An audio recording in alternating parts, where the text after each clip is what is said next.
Fernando, bom dia e obrigada. Bom dia, Patrícia. Bom dia a todos os ouvintes da CBN. É uma satisfação a gente poder estar aqui com vocês, contribuindo e explicando um pouco melhor esse trabalho nosso. Como é que foi feita a pesquisa? Qual a metodologia que foi usada?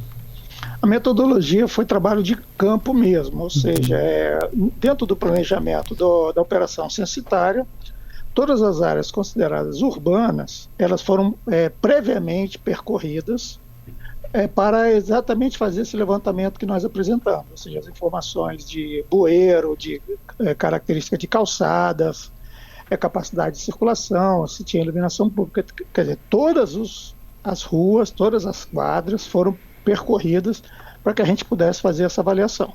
Como era uma avaliação qualitativa e, em alguns casos, quantitativa, foi possível fazer antes da operação. É importante lembrar que isso também ajudou na própria coleta depois dos dados do censo, porque a gente tinha uma noção das características das ruas que os recenseadores iriam percorrer para entrevistar as pessoas.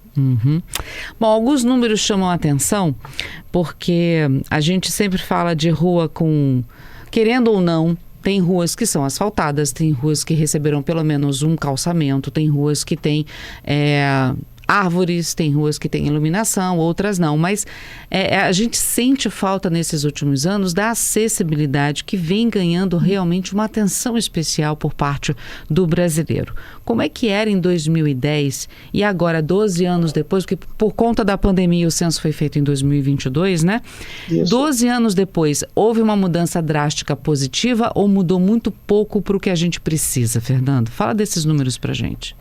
Olha só, peraí que eu estou levantando aqui para você, porque como são muitos números, né, eu não tenho todos eles de cabeça. O que a gente pode dizer é que realmente teve uma melhora. Eu tenho os números aqui, Fernando, olha só. Para esse ano de 2022, 2 milhões de pessoas moravam em vias sem uma rampa para cadeirantes. Isso representa 62,4%. E em 2010 eram 2,6 milhões de pessoas, né? Então, quer dizer, diminuiu 600 mil, digamos assim. Isso. Provavelmente, exatamente. O que acontece? Houve uma pequena melhora, né? Mas com a expansão da população, né, nós temos que lembrar que isso também acontece. Às vezes a população, a ocupação, ela ocupa. Infelizmente, esse tipo de situação é reflexo da expansão, ou seja, a ocupação ela é mais rápida do que o planejamento e às vezes você não consegue ter todo esse controle com relação à característica necessária que é a urbanização, ou seja, que todas essas características precisam ser feitas. Infelizmente esse é um número que reflete essa dicotomia entre a expansão das cidades e o acompanhamento do planejamento e a infraestrutura.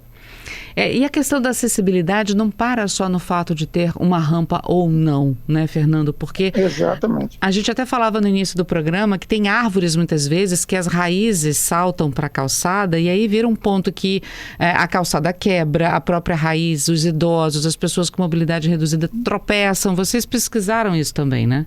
Sim, exatamente. Uma das características era, primeiro, não só se tinha a questão das árvores, né, se você tinha arborização ou não. Então é importante lembrar que isso é um dado hoje em dia, principalmente com todas essas características da urbanização, a importância, o papel que a arborização faz com relação ao conforto térmico, né, das cidades. Então é importante você ter essa informação. Mas também não adianta você ter somente uma calçada. A calçada tem que estar permanentemente em boas condições. E principalmente ela precisa ter uma certa padronização para evitar esses obstáculos. Uma das questões que a gente discute às vezes a calçada, ela é uma calçada larga que permite a passagem de um cadeirante, por exemplo. Mas se ela não for uma calçada uniforme, você tiver vários obstáculos, então as pessoas não conseguem passar. Não vou falar nem a própria questão de você eventualmente ela ter um espaço, eventualmente se coloca um poste na calçada por uma razão qualquer e você não tem condição de permitir esse acesso. Quer dizer, a calçada que permitia a passagem de um cadeirante, por exemplo, ela fica interrompida por um obstáculo até de questão de uso público mesmo, né, que é uma uma instalação, um poste de energia e de iluminação. Uhum. Então, isso é uma questão que a gente teve preocupação de estar procurando identificar, e o mais importante é que essas informações elas não são apenas quantificadas, mas também são especializadas. Então, essas informações vão permitir também ao gestor público saber aonde que você tem uma melhor condição ou onde você precisa melhorar essa infraestrutura. Então, aquilo que vocês, muitas vezes, se vocês mapearem, o pessoal começa a reclamar que a rua não é calçada, não sei o quê. Isso agora o IBGE vai permitir que as prefeituras enxerguem dentro do contexto do município, ou seja, a localização dessas áreas que precisariam ser melhoradas, digamos assim. Entendo. A iluminação pública também foi avaliada pelo IBGE. Estamos melhor do que há 10 anos? Sim, sim. Isso é uma coisa que a gente percebe que está melhorando. Então, de certa forma, há uma expansão dessa característica, né, de iluminação. Tá? As pouquíssimas ruas, deixa eu voltar aqui aos números, né, porque são tão números, né, tantos números. Então, pouquíssimas pessoas, se você vê calçada, iluminação pública, quer dizer, hoje nós estamos com quase 98% dos moradores tem iluminação pública, né? Houve uma pequena, se você analisar percentualmente, é muito pouco, passou de 96,5 para 98. Mas se você pega e vê quantos habitantes foram privilegiados com isso, você vê que é algo que nós estamos próximos dos 100%, ou seja, a iluminação pública praticamente já está chegando a todas as ruas das áreas urbanizadas do nosso estado. Isso é uma coisa muito importante. Né? Com esse monte, porque são diferentes aspectos, não só da questão do deslocamento, da facilidade de chegar, mas também a questão de própria segurança. A gente sabe quanto a iluminação pública faz diferença no nosso dia a dia. E como? Questão de pavimentação. Okay. Porque a gente tem pavimentação como calçamento, ou seja, bloquetes muitas vezes, e o asfalto, né? Vocês fizeram essa diferenciação de um para o outro, como é que foi a pesquisa? Então, a ideia, de certa forma, é você ver somente o tipo se ela é ou não calçada, entendeu? Se é pavimentada. Porque quando você tem uma pavimentação, teoricamente, você tem toda a infraestrutura associada. Então, não faz diferença se é asfalto, se é bloquete, ou se é paralelepípedo. Tá? Porque a questão toda tem muito a ver com com a facilidade de deslocamento na via. Né? Tanto a questão do tipo de pavimento quanto a largura. Então, o foco é você saber o seguinte: naquela região, as pessoas podem se deslocar normalmente nas vias, ou elas têm dificuldades em função de situações como chuva, por exemplo. Tá? Que aí você tem toda a questão de lama, às vezes quando a via não é pavimentada, você tem associado isso à falta da drenagem urbana. Então você associa não só a questão, você pode gerar não só a questão da lama, digamos assim, da dificuldade de acesso, mas a própria acumulação da água, que não tem como escoar, por exemplo. Ou seja, se a estrada é de terra, sem nenhum tipo de sistema de drenagem, de água de chuva ou de esgoto propriamente dito, ou se ela tem algum tipo de cobertura, mas que tenha sido planejado uma rede pluvial, uma rede de esgotamento sanitário, tudo isso. Exatamente.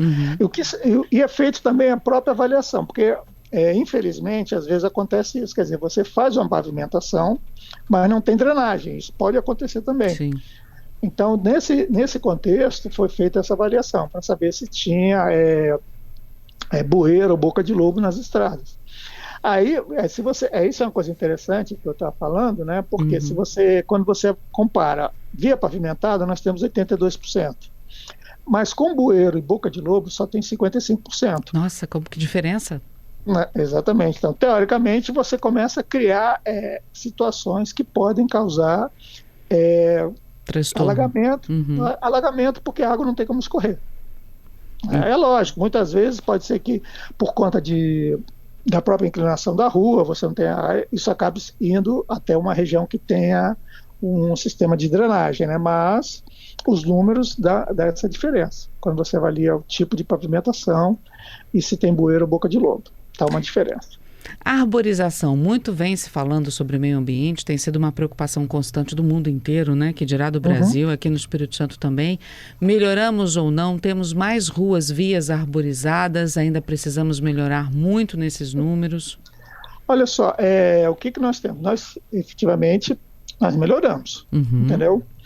Então, por quê? Porque quase 55% da população, se você somar, vivem em vias com presença de árvores. Tá? Então, nós temos 1,8 milhão de pessoas morando nisso. E se você faz uma avaliação com a quantidade, né, porque era feita também não só a presença ou não de árvores, né, de arborização, mas também a quantidade. Então, era feita uma avaliação rápida, uma quantificação rápida para saber o quanto que havia o adensamento de árvores, né? Aí, se tiver vias com 5 árvores ou mais, nós temos 21% da população. Tá? Mas, de qualquer forma, se você olha o contrário, ou seja, quase 44% moram em vias sem arborização. Então, é esse número que a gente tem que prestar atenção. Tá? Por quê? Porque, com certeza, existem maneiras de você melhorar, e é aquilo que eu tinha comentado anteriormente. A questão da arborização, ela melhora principalmente o conforto térmico, né? Sim. Não vamos nem falar a questão da importância da vegetação no ciclo da água, eventualmente retenção de chuva, drenagem, esse tipo de coisa, né?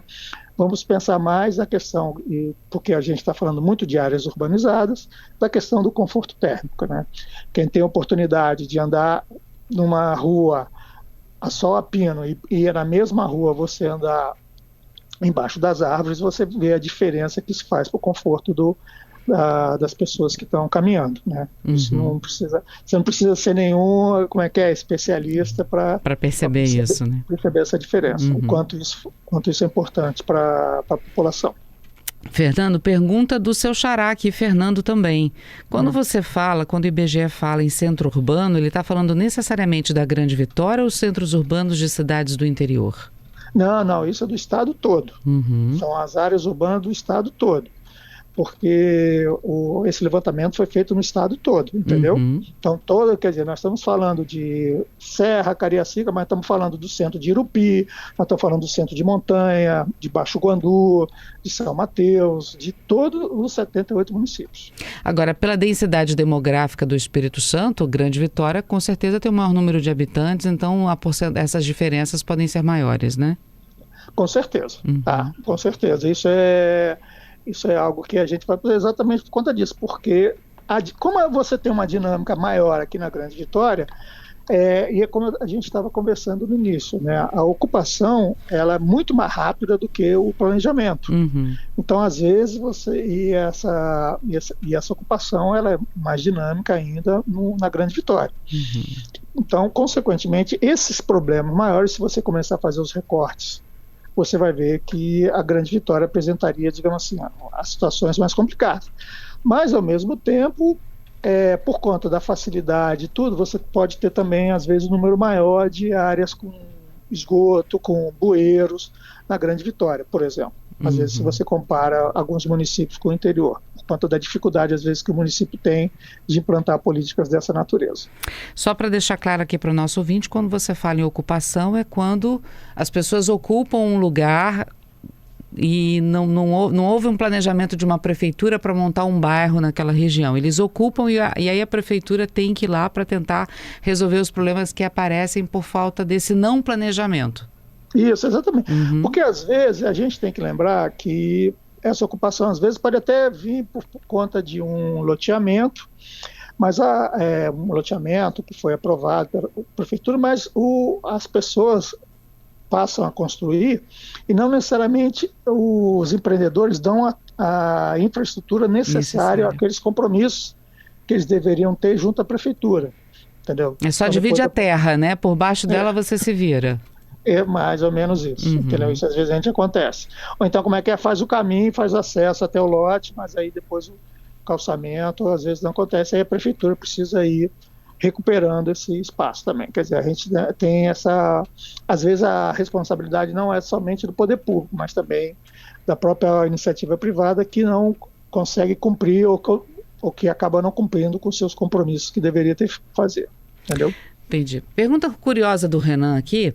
Censo é de 10 em 10 anos. Vocês demoram 10 anos para fazer o recolhimento dos dados e fazer a compilação dele, fazer o resultado, ou demora menos tempo? Não. Muito pelo contrário. Os primeiros dados começam a ser liberados a partir logo alguns meses depois. Então, a gente fez o censo em 2022, e ao longo de 2023, várias informações já foram sendo divulgadas. Tá? O que acontece, na realidade, é que a partir do momento que você começa a ter um número maior de informações que precisam passar por uma demanda e de análise e de consolidação maior, você não consegue soltar todas as informações ao mesmo tempo. Tá? Então, informações como essa que a gente está discutindo agora sobre o entorno, isso envolve você avaliar a informação de praticamente todas as ruas de áreas urbanas do Brasil. Então, nós estamos falando do Brasil, porque é importante lembrar também que todos os dados do censo são dados nacionais. Então, quando você vai trabalhar essa informação, você está falando de uma quantidade de informações a nível Brasil, que precisam ser avaliadas, precisam ser validadas, precisam ser consolidadas. É o que a gente chama de buscar os recortes, uma coisa muito importante que o IBGE já vem fazendo desde os últimos censos é a localização da informação. Então, essas informações, elas associam não só o dado, mas principalmente a localização. Então, agora você já sabe, por exemplo, que 46% da população não tem árvores nas ruas, mas você já vai poder saber quais são essas ruas que não têm arborização, por exemplo. Entendo. Então, isso vai ajudar para as prefeituras que não têm, por exemplo, seu plano de arborização, a ter pelo menos uma noção de como começar. É o que a gente chama de recorte, né? Você recorta por estado, depois você recorta por cidade, depois você recorta por área que você quer saber, e isso tudo vai demandando tempo, né? Exatamente. A grande vantagem é que quando o IBGE libera a informação, você pode tratar esse dado dentro daquilo do seu interesse especial. É como a gente está aqui, nós estamos discutindo aqui informações sobre o Espírito Santo, e eventualmente a gente pode chegar e discutir aspectos de cada um dos municípios capixabas. Vocês fazem essa comparação, por exemplo, você está aqui no Espírito Santo, você consegue analisar o Espírito Santo em relação ao Brasil, ou isso precisa ser feito pelo governo do Espírito Santo ou pela prefeitura da capital do Espírito Santo em relação a outras capitais? Vocês também dão essa análise? Sim. O IBGE, quando ele faz essa divulgação, como ele faz uma divulgação nacional, tá? Então ele apresenta para que a própria população, de uma maneira geral, ela tenha essa noção. Então, o que acontece? Quando o IBGE... Por isso eu estou falando, não só a gente tem esse trabalho todo de fazer o levantamento e tratamento dos dados nacionais, mas tem também a própria análise para que o próprio governo brasileiro, ele consiga enxergar quais são essas diferenças locais, as diferenças nacionais, as semelhanças nacionais. Então você sabe que o Tocantins tem uma característica que pode ser semelhante com o Amapá ou diferente, entendeu? Isso tudo é feito para que o próprio governo nacional, lembrando que o IBGE, né, por ser um órgão federal, ele tem essa preocupação, ela tem essa necessidade e obrigação de fazer essa análise nacional, mas ao mesmo tempo a gente não perde os recortes locais. Então esse é um dos motivos que leva tempo, exatamente porque para você poder enxergar e até comparar, olha, Roraima tem uma característica que é diferente com Bahia quando você analisa o aspecto a calçada, por exemplo, passeio, por exemplo. Entendeu? Entendi. Fernando, o censo está aberto à população? Se eles entrarem no site do IBGE, eles também têm, a população em geral tem acesso a esses números? Sim, com certeza. Tá? A maior preocupação do IBGE é não só lançar a informação, mas principalmente permitir que ela fique acessível. Então, no site do IBGE tem um hot site, né? Tem um site específico dentro que fala toda a divulgação das informações do Censo 22 estão lá disponíveis.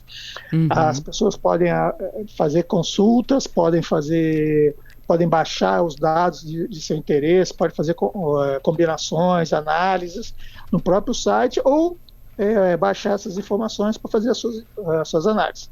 Perfeito. E se eventualmente a pessoa tiver alguma dificuldade de baixar diretamente do site, o nosso setor, no próprio site, já tem todos os links, então nós temos um setor de atendimento aqui em Vitória, ele pode também fazer esse atendimento, as pessoas podem mandar e-mail para que possa, qualquer dificuldade de acesso à informação, a gente está à disposição para divulgar. Mas, a princípio, a intenção do IBGE é que as pessoas entrem no site e façam as suas consultas com total autonomia e acesso. Fernando, muito obrigada por conversar conosco aqui na CBN Vitória, viu? Um excelente final de semana e uma excelente Páscoa para você e obrigado pelo trabalho de vocês. Tá ok, Patrícia, eu agradeço a oportunidade, estamos à disposição, espero que a gente possa ter ajudado aí as pessoas a entenderem um pouquinho esse trabalho que a gente está divulgando agora. E para você e para todos os ouvintes também, bom fim de semana, boa Páscoa para todos. Obrigada, viu? Tchau, tchau. Tchau, tchau, até a próxima.